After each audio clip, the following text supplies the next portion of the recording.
Chapter 21 नीलामी का अंत। लेकिन अब भी जोखिम था। क्या होगा अगर ली युन वही चाल फिर से चल दे जो उसने डार्क लाइट स्वॉर्ड की लड़ाई में इस्तेमाल की थी?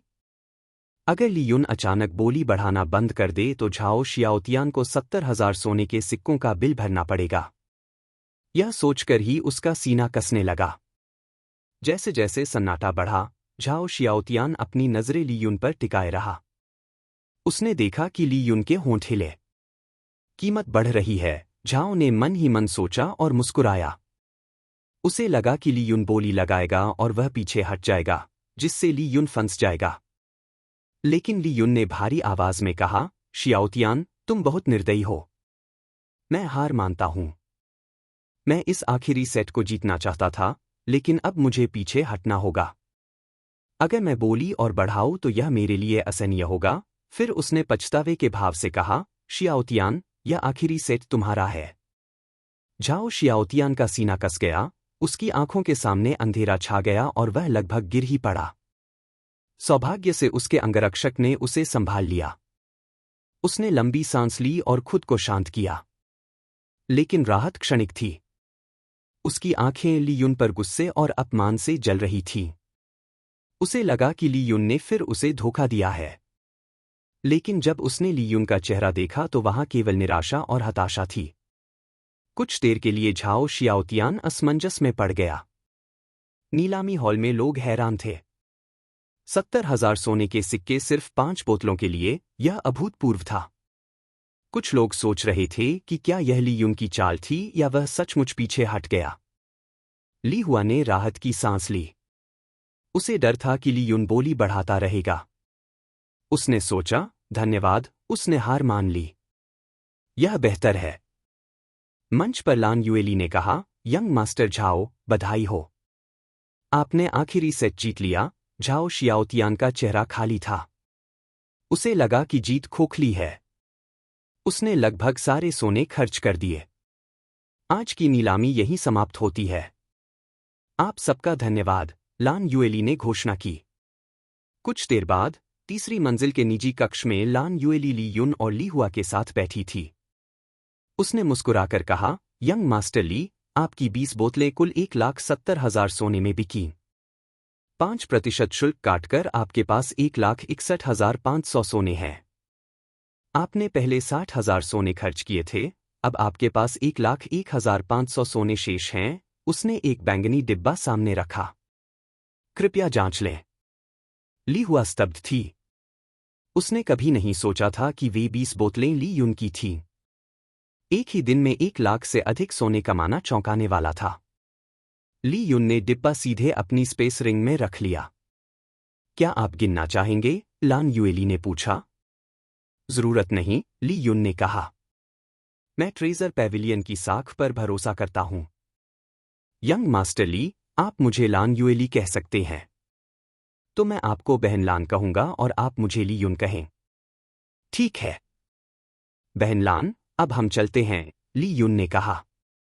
उसका ध्यान अब साधना पर था। उसने 10 पर्पल फ्रूट्स हासिल कर लिए थे। अब उसे बॉडी टेम्परिंग पिल्स बनानी थी और क्रिम्सन सनफ्लेम स्वॉर्ड आर्ट को सच्चे अर्थ स्तर तक पहुंचाना था। कुल प्रतियोगिता 2 महीने से कम दूर थी। उसका प्रतिद्वंद्वी ली शियान था, बॉडी टेम्परिंग रियल्म के दूसरे स्तर का साधक। हारना विकल्प नहीं था। उसे जीतना था और निर्णायक रूप से जीतना था। अगर वह ली शियान को नहीं हरा सका तो उसे साधक कहलाने का अधिकार नहीं था। उसके सपने का आधार ही यही था कि वह अपने माता पिता को पुनर्जीवित करे। यही कारण था कि उसने कभी हार नहीं मानी। ली युन, कृपया हमारे ट्रेजर पैविलियन में अक्सर आए, लान युएली ने कहा और उन्हें बाहर तक छोड़ा। दोनों साथ चलते हुए परिवार की ओर लौटे। कुछ देर तक ली हुआ चुप रही, फिर उसने पूछा, ली युन, तुमने इतनी उत्कृष्ट औषधि कब बनाई? क्या तुम अब वरिष्ठ औषधिकार हो? वह अब भी विश्वास नहीं कर पा रही थी कि वे 20 बोतलें उसी की थीं। अब ली युन ने एक साथ 20 बोतलें उत्कृष्ट श्रेणी की मैरो क्लींसिंग पोशन नीलाम की थी। इतनी मात्रा बनाने के लिए उसे कितनी बार प्रयास करना पड़ा होगा? सैकड़ों बोतलें? शायद और भी अधिक? और ऐसी औषधि तैयार करना कोई जल्दीबाजी का काम नहीं था। हर बैच में समय और मेहनत लगती थी। जितना ली हुआ सोचती गई, उतना ही यह बात समझ से बाहर लगने लगी। उसकी आंखों में उलझन थी जब वह ली युन को देख रही थी। बहन हुआ, अंदर चलकर बात करते हैं, ली युन ने कहा और सड़क के दोनों ओर देखा। वहां लगातार लोग आ जा रहे थे और यह बातचीत वह नहीं चाहता था कि कोई सुन ले। उसने पास की एक संकरी गली देखी और दोनों वहीं चले गए। गली शांत थी, मुख्य सड़क का शोर पीछे छूट गया था और आसपास कोई नहीं था। ली युन ने तुरंत उसके सवाल का जवाब नहीं दिया बल्कि शांत स्वर में कहा, बहन हुआ, मैंने लगभग सारी उत्कृष्ट पोषण नीलामी में दे दी हैं, लेकिन कुछ बोतलें लियाओ के लिए बचाकर रखी हैं। यह कहते हुए उसने अपनी वस्तुओं से एक मोटा, सुगंधित बैंगनी फल निकाला जिसकी सतह हल्की चमक रही थी। उसने बिना झिझक उसे उसकी हथेली में रख दिया। बहन हुआ, इसे लो। मुझे पता है तुम्हारी नींद क्षतिग्रस्त है। यह उसे पूरी तरह ठीक कर देगा। यह, ली हुआ चौंक गई। वह उस दिन नीलामी में खुद के लिए बैंगनी फल खरीदने आई थी, लेकिन उसे पता था कि उसके पास इतनी संपत्ति नहीं है। फिर भी वह आई थी ताकि जरूरत पड़ने पर ली युन का साथ दे सके। लेकिन अब उल्टा हो गया था, ली युन ही उसे फल दे रहा था। बहन हुआ, अगर तुमने यह फल नहीं लिया तो मैं आगे तुमसे बात नहीं करूंगा, ली युन ने नकली कठोरता से कहा। ली हुआ हंस पड़ी। हाँ, तो मुझे लेना ही होगा। उसने फल को सावधानी से रख लिया जैसे कोई अनमोल खजाना हो। ली युन ने राहत की सांस ली। वह सचमुच चाहता था कि उसकी नींद ठीक हो जाए ताकि वह साधना में आगे बढ़ सके। ली युन, मैं कल स्टोनवुड टाउन लौट रही हूं, ली हुआ ने कहा। तुम्हें यहां सावधान रहना होगा। झाओ शियाओतियान यह मामला छोड़ने वाला नहीं है। और चेन शियाओ, नीलामी में जो हुआ उसके बाद तुमने उसे भी नाराज कर दिया है। संभव है कि वह अब तुम्हें दुश्मन मानता हो। बहन हुआ, चिंता मत करो। मैं अपनी स्थिति समझता हूं, ली युन ने हल्की मुस्कान के साथ कहा।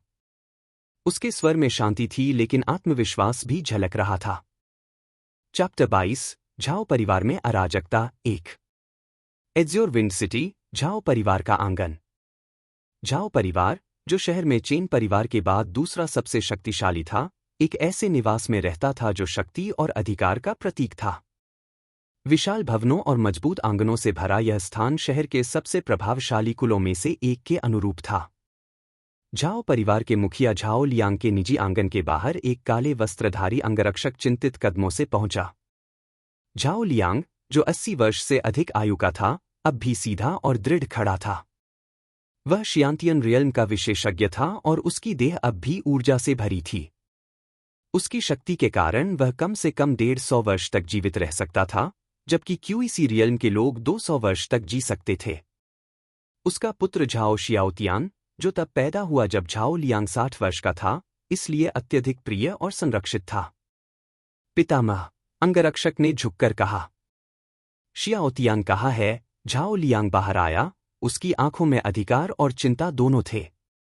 यह अंगरक्षक साधारण नहीं था, वह बॉडी टेम्परिंग रियल्म के 7वें स्तर के शिखर पर था और उसका मुख्य कार्य झाओ शियाओतियान की सुरक्षा करना था। उसी ने पहले उत्कृष्ट श्रेणी की मैरो क्लींसिंग पोशन की नीलामी की सूचना दी थी। झाओ लियांग ने तुरंत उसे 50,000 सोने देकर भेजा था। यंग मास्टर अभी लौट रहे हैं, अंगरक्षक ने कहा। उन्होंने मुझे आदेश दिया कि आपको बताओ कि उन्होंने 5 बोतलों का एक सेट जीत लिया है। अच्छा, बहुत अच्छा, झाओ लियांग की आंखें खुशी से चमक उठीं। झाओ परिवार के लिए 5 बोतलें कोई छोटी बात नहीं थी। उनके खजाने में कुल 20-30 बोतलें ही थीं। हालांकि उसने केवल एक सेट जीता था, फिर भी यह उपलब्धि थी। झाओ लियांग जानता था कि उसका पुत्र स्वाभाविक रूप से प्रतिभाशाली नहीं था। उसकी साधना केवल संसाधनों के बल पर थी। बुजुर्ग अक्सर उसकी आलोचना करते थे, लेकिन आज उसने परिवार का नाम रोशन किया था। जाओ, महान बुजुर्ग, तीसरे और चौथे बुजुर्ग को बुलाओ। और जैसे ही शियाओतियान लौटे, उसे मेरे पास लाओ, झाओ लियांग ने आदेश दिया। अंगरक्षक ने सिर झुकाया लेकिन मन ही मन आह भरी। उसे पता था कि झाओ शियाओतियान ने 70,000 सोने खर्च किए थे। यंग मास्टर, पितामह आपको तुरंत बुला रहे हैं, अंगरक्षक ने झाओ शियाओतियान से कहा। मेरे पिता का मूड कैसा है? उसने घबराकर पूछा। पितामह बहुत प्रसन्न हैं, अंगरक्षक ने कहा। लेकिन उसे पता था कि जब कीमत का सच सामने आएगा तो यह खुशी कितनी देर टिकेगी। और बुजुर्ग भी वहां हैं, अंगरक्षक ने जोड़ा। क्या? झाओ शियाओतियान ठिठक गया। उसे बुजुर्गों से नफरत थी। अगर वे मौजूद थे तो उसकी रिपोर्ट मुसीबत ही लाएगी। मैं बाद में जाऊंगा, उसने कहा। यह संभव नहीं है, यंग मास्टर। पितामह ने विशेष रूप से आदेश दिया है। धत्त! झाओ शियाओतियान ने गाली दी और दांत भींचकर आगे बढ़ा। आंगन में झाओ लियांग बुजुर्गों का स्वागत कर रहा था। आज की नीलामी के बारे में सुना? हाँ, उन्होंने कहा। इस बार उत्कृष्ट पोषण वहां थीं, झाओ लियांग ने घोषणा की। बुजुर्ग उत्साहित हो गए। क्या आपने उन्हें हासिल किया? हाँ, मेरे पुत्र शियाओतियान ने 5 बोतलें जीती हैं। बुजुर्गों ने एक दूसरे को देखा। तभी झाओ शियाओतियान आया और झुककर अभिवादन किया। आओ, मेरे पास बैठो, झाओ लियांग ने कहा। हाँ, पिता। क्या तुमने सचमुच पोषण जीती? हाँ, 4 सेटों में से 2 चेन शियाओं ने लिए, 1 हान युन ने और आखिरी मैंने। बहुत अच्छा। उन्हें निकालो। झाओ शियाओतियान ने 5 बोतलें मेज पर रख दी। बुजुर्गों ने उनकी जांच की और असली होने की पुष्टि की। फिर झाओ लियांग की नजर उसके तलवार पर गई। यह तलवार। क्या तुमने इसे भी खरीदा? हाँ, पिता। यह डार्क लाइट स्वॉर्ड है। लेकिन उसे याद था कि उसने उस पर 26,000 सोने खर्च किए थे। बुजुर्गों के चेहरे कठोर हो गए। इसका अच्छा उपयोग करो, झाओ लियांग ने कहा। लेकिन बुजुर्गों की आंखें सब कुछ कह रही थीं। इसकी कीमत कितनी थी? पहले बुजुर्ग ने पूछा। 26,000, झाओ शियाओतियान ने कहा। क्या? एक साधारण तलवार के लिए 26,000? झाओ लियांग गरजा। और पोषण? उनकी कीमत? झाओ शियाओतियान का चेहरा पीला पड़ गया। बोलो, झाओ लियांग ने आदेश दिया। 70,000 सोने, उसने फुसफुसाया। सन्नाटा छा गया। झाओ लियांग भी स्तब्ध रह गया। 70,000 सोने 5 बोतलों के लिए और 26,000 तलवार के लिए। यह पागलपन था। फिर झाओ लियांग ने कुर्सी पर हाथ पटका। 70,000, उसकी आवाज गर्जना की तरह गूंजी। उसकी नसें फूल गईं और चेहरा गुस्से से कांपने लगा। चैप्टर 23, झाओ परिवार में अराजकता 2। तीनों बुजुर्ग भी उतने ही उग्र हो गए।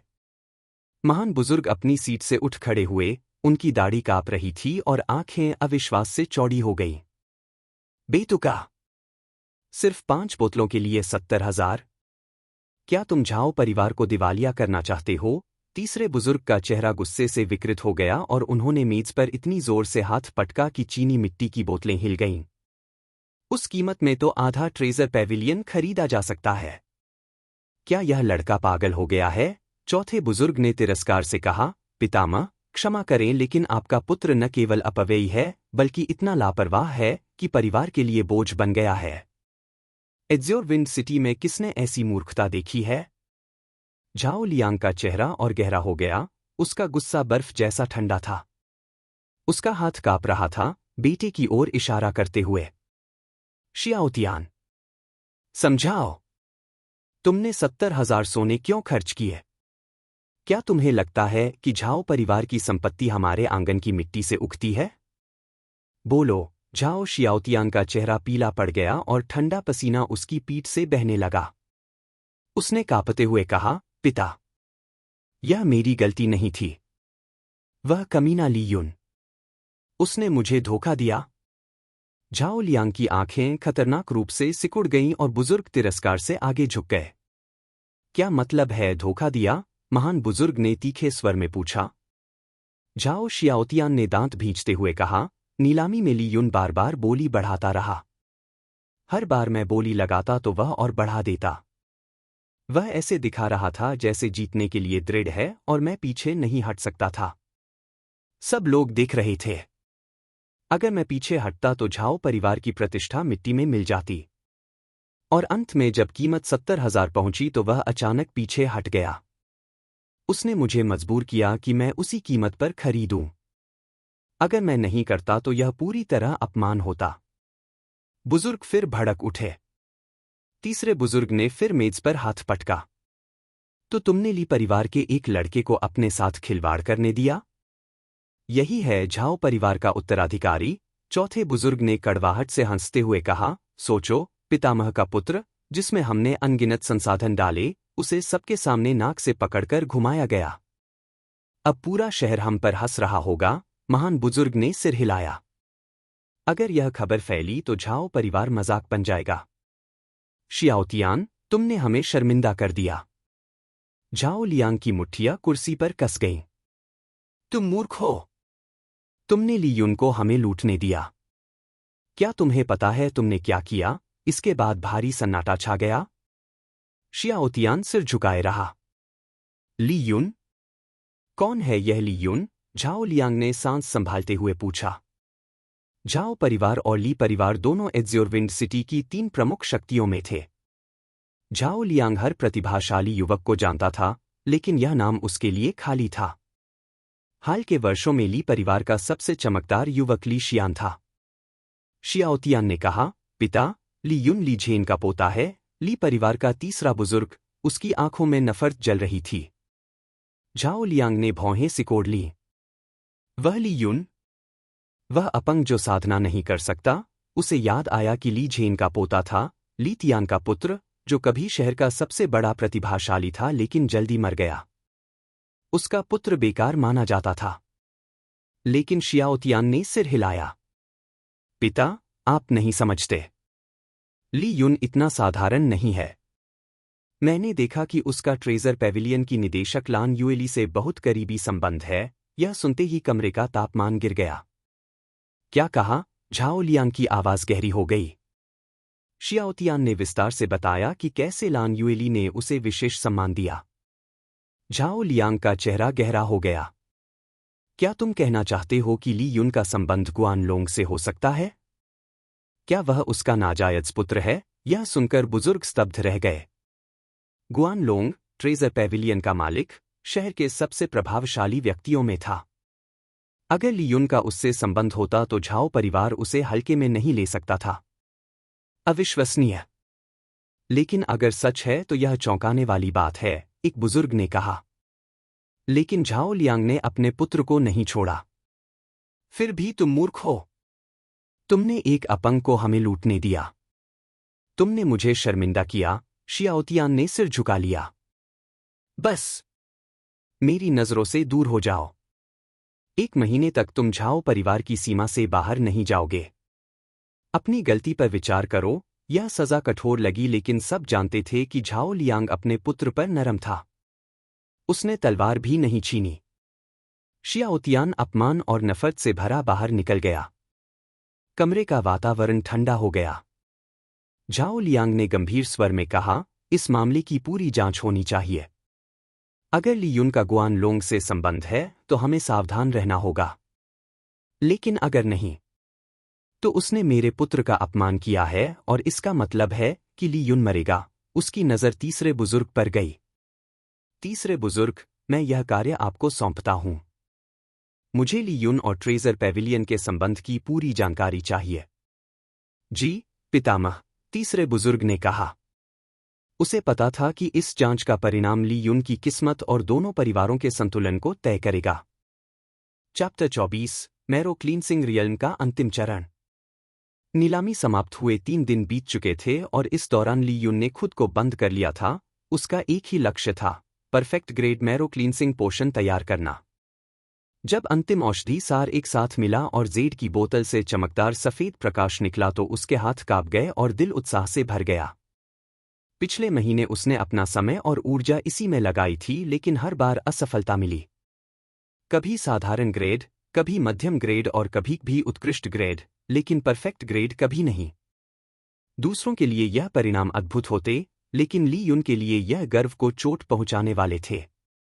अब अंततः अनगिनत असफलताओं के बाद वह क्षण आया।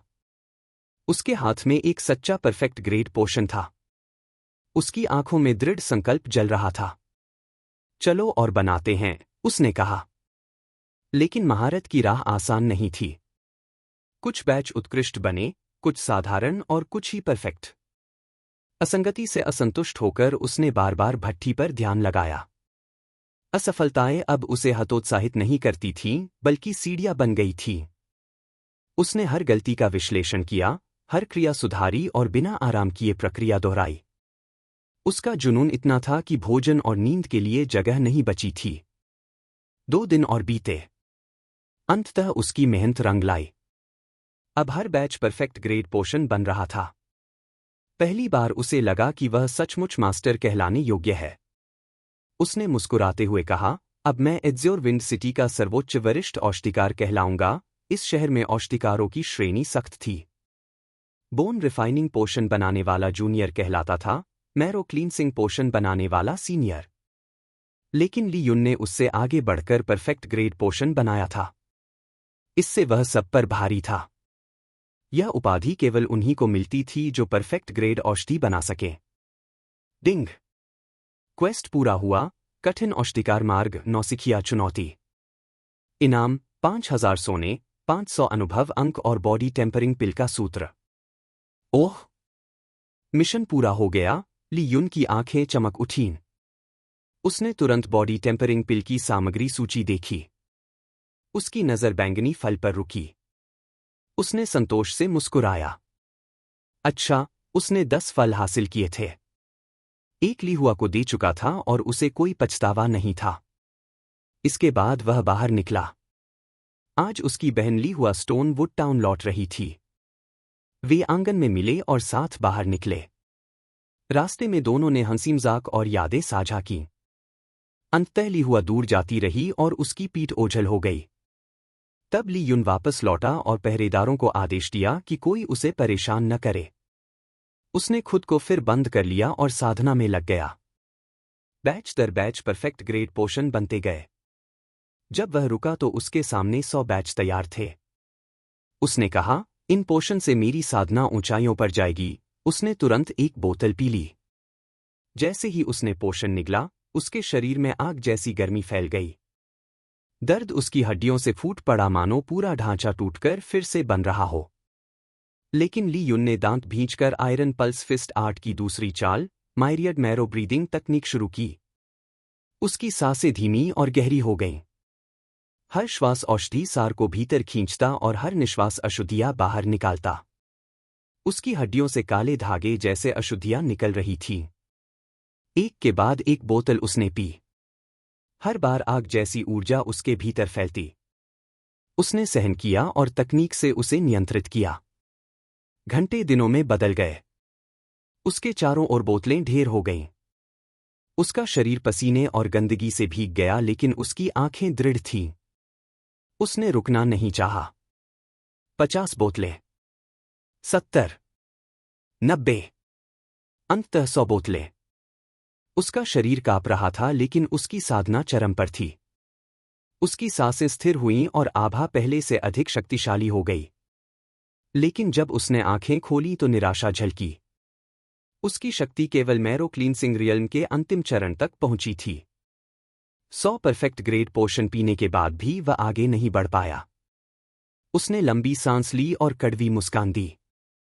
सुप्रीम फाउंडेशन नाम सही है। इसके लिए संसाधन असीम चाहिए। वास्तव में उसने जितना खर्च किया वह पूरे परिवारों को हिला सकता था। एड्ज्योर विंड सिटी में 100 बोतलें परिवार की रक्षा करने वाले खजाने मानी जाती। सामान्य साधक तो 20 बोतलों से ही शिखर तक पहुंच जाते। लेकिन ली युन साधारण नहीं था। उसने 100 बोतलें पी और फिर भी केवल अंतिम चरण तक पहुंचा। उसकी मुस्कान कड़वी थी, लेकिन आंखों में दृढ़ संकल्प था। वह जानता था कि उसकी राह सामान्य नहीं थी। चैप्टर 25 ली याओ से मुलाकात। वार्षिक परिवार मूल्यांकन में केवल 1.5 महीना बचा था और ली युन जानता था कि अब एक भी दिन व्यर्थ नहीं करना है। अगले ही सुबह वह ली परिवार के प्रशिक्षण मैदान पहुंचा। उसकी नज़र ताकत मापने वाले स्तंभ पर गई। उसने चारों ओर देखा कि कोई मौजूद न हो, फिर पूरी ताकत से मुक्का मारा। गहरी आवाज गूंजी और स्तंभ पर चमकते अक्षर उभरे। 4500 जिन। ली युन स्तब्ध रह गया। 4500 जिन? असंभव। सामान्य मानकों के अनुसार मैरो क्लींसिंग रियल्म के शिखर पर पहुंचा प्रतिभाशाली साधक केवल 2000 जिन तक पहुंचता है। सबसे असाधारण प्रतिभाएं भी मुश्किल से 3000 जिन तक पहुंच पाती। लेकिन वह अभी केवल अंतिम चरण में था और पहले ही 4500 जिन की ताकत रखता था। शिखर पर पहुंचने पर वह कहां तक जाएगा? यह सोचकर ही उसका दिल तेज धड़कने लगा। उसने कहा, तो यही है सुप्रीम फाउंडेशन का असली लाभ। संतोष से सिर हिलाते हुए वह ट्रेजर पैविलियन पहुंचा। उसके पास पोषण बनाने की सामग्री खत्म हो चुकी थी। उसने सीधे औषधि सामग्री वाले हिस्से में जाकर सूची सौंपी। इस सूची की सारी सामग्री तैयार करो। परिचारक ने सूची देखी और तुरंत उसे पहचान लिया। कृपया प्रतीक्षा करें, यंग मास्टर ली। कुछ देर बाद वह सामग्री लेकर लौटा। कुल 3000 सोने। ली युन मुस्कुराया और वीआईपी टोकन दिखाया। परिचारक चौंक गया और भी सम्मानपूर्वक बोला, नियमों के अनुसार 10% छूट मिलेगी। अब कीमत 2700। ली युन ने भुगतान किया और सामग्री रख ली। 300 सोने बचाना कोई छोटी बात नहीं थी। जैसे ही वह पहले तल के हॉल में पहुंचा, उसे एक परिचित आवाज सुनाई दी। यह श्याओवू थी, ली याओ की निजी दासी। अगर श्याओवू यहां है तो ली याओ भी होगी। उसने देखा कि कोने में भीड़ जमा थी और माहौल तनावपूर्ण था। क्या ली याओ का किसी से झगड़ा हुआ है? तो उसने सोचा। तभी अहंकारी आवाज आई, हा, यह लड़की इस युवा मास्टर पर उंगली उठाने की हिम्मत करती है। ली युन ने आवाज पहचान ली। झाओ शियाओतियान। आधा महीना पहले नीलामी में उसने उसे अपमानित किया था और अब वह फिर सामने था। झाओ शियाओतियान, हद मत करो, एक स्पष्ट सुंदर आवाज गूंजी। ली युन की आंखें तेज हो गईं।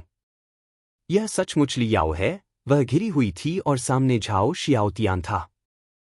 ली युन की मुस्कान ठंडी हो गई और वह भीड़ की ओर बढ़ा। चाहे उनका रिश्ता दूर हो गया हो, ली युन कभी नहीं देख सकता था कि झाओ शियाओतियान उसे सताए। उसके दिल में ली याओ अब भी वही छोटी बहन थी। झाओ शियाओतियान ने कहा, ली याओ, दूसरों को तुम्हारी पहचान से डर हो सकता है, लेकिन मुझे नहीं। आज तुम्हारी दासी ने मेरा जूता गंदा किया है। अगर तुमने सही स्पष्टीकरण नहीं दिया तो यह मामला यहीं खत्म नहीं होगा। तभी भीड़ से आवाज आई, तुम्हें किस तरह का स्पष्टीकरण चाहिए? ली युन आगे आया और उसकी नज़र सीधे झाओ शियाओतियान पर गई। झाओ शियाओतियान ने आवाज पहचानते ही सिर घुमाया और जब उसकी नज़र ली युन पर पड़ी तो उसका चेहरा नफरत से विकृत हो गया। वह उसे हड्डी तक नफरत करता था। आधा महीना पहले अपमानित होने के बाद उसे पिता ने कैद किया था, लेकिन जल्दी छोड़ दिया और अब वह बदला लेना चाहता था। पहले उसने ली याओ को निशाना बनाया, लेकिन अब असली अपमान का कारण सामने था। ली युन, झाओ शियाओतियान ने दांत भींचकर कहा। ली याओ और शियाओवू भी उसकी ओर देख रहे थे। ली याओ की आंखों में भावनाएं झलक रही थीं, जटिल, दबे हुए और गहरे।